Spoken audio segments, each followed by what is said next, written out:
Assalamualaikum warahmatullahi wabarakatuh. Nama saya Dita Lipa Saluna. Saya dari kelas manajemen D dengan NIM 2402312512646. Saya akan membacakan kasus perusahaan terkenal yaitu perusahaan Nike dengan industri olahraga yang mempunyai karyawan sebanyak 83.000 dengan produk sepatu, pakaian olahraga, dan perlengkapan atletik. Di sini ada PPT tentang kasus PT Nike. Dilanjut dengan ada latar belakang. Latar belakangnya, Nike adalah salah satu merek olahraga terbesar di dunia dalam beberapa tahun terakhir.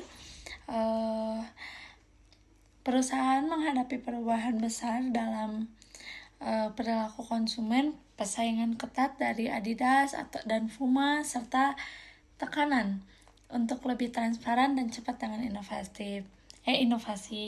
Salah satu fokus utama Nike adalah memperkuat pengelolaan organisasi agar internal tetap kompetitif di pasar global. Selanjutnya ada permasalahan manajerial yang muncul, yaitu ada 5.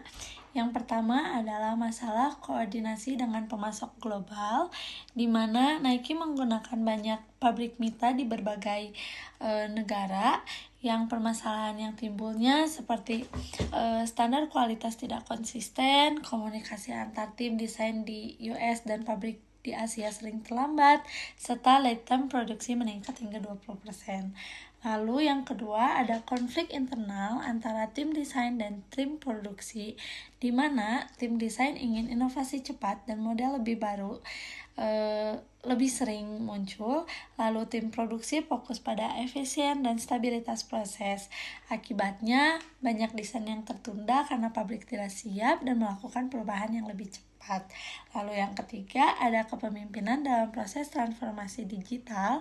Nike sering menggunakan e-commerce dan personalisasi produk, namun banyak manajer senior tidak terbiasa mengelola tim digital. Lalu karyawan digital merasa kurang diakomodasi dalam proses pengambilan keputusan. Dan yang keempat ada overload informasi dan sistem pengendalian lama, di mana sistem lama tidak dapat mengelola data perjualan real time dari toko dan online. Lalu keputusan pemasaran sering terlambat karena ada data yang tidak sinkron. Ya, dan yang kelima ada budaya organisasi yang terfragmentasi, di mana karyawan toko, kantor pusat, dan pabrik memiliki budaya kerja yang sangat berbeda. Komunikasi lintas bagian yang kurang efektif. Lalu selanjutnya analisis berdasarkan fungsi manajemen ada 4. Yang pertama perencanaan. Permintaan tidak akurat karena sistem data yang lama. Lalu perencanaan produksi tidak adaptif terhadap tren cepat seperti athleisure. Lalu yang kedua ada perorganisasian. Struktur organisasi global rumit seperti regional dan fungsional bersamaan. Peran tim digital belum sepenuhnya terintegrasi. Lalu yang ketiga ada kepemimpinan. Kurangnya pemimpin dengan mindset digital first, konflik antara tim karena gaya kepemimpinan tidak seragam. Dan yang keempat ada pengendalian. Pengendalian kualitas tidak merata di pabrik mitra dan KPI tidak mendukung inovasi cepat.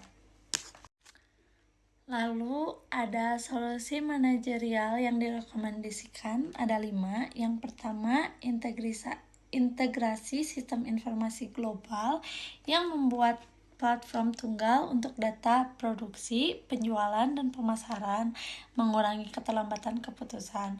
Lalu yang kedua perbaikan manajemen rantai pemasokan, standarisasi pelatihan untuk seluruh pabrik mitra, lalu penerapan sistem audit kualitas terjangkau.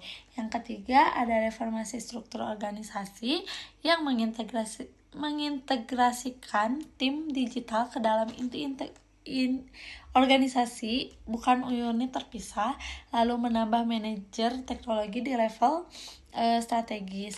Yang keempat ada pengembangan kepemimpinan, pelatih digital leadership dan collaborative management, lalu sistem feedback bottom up untuk memperbaiki komunikasi. Dan yang terakhir ada penguatan budaya kolaboratif kayak program pertukaran tim seperti desain produk, lalu toko dan kantor pusat, serta menyatukan visi dan nilai inti perusahaan. Nah, untuk materinya sudah selesai.